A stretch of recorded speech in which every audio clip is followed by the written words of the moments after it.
How to save music from YouTube to your files. Hey guys, welcome back to our YouTube channel. Without any further delay, let us get started. First of all, launch any of your preferred web application. In my case, I'll be using Google Chrome. Then here, get logged into your YouTube channel or your YouTube account. Tap onto your initial on your top right. Then go on to YouTube Studio. Once you do so, you will get landed onto the channel's dashboard. Here, scroll below. Then click on Audio Library. Once done, you will see various music that you can use. Now you can also bookmark this for future. If you would like to save this 7th live music, just add a star. And to see it, you can go on to start, and that way you will be able to see it.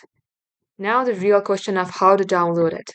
If you like this music named Q Train, what you can do is simply click on this download on your right hand side.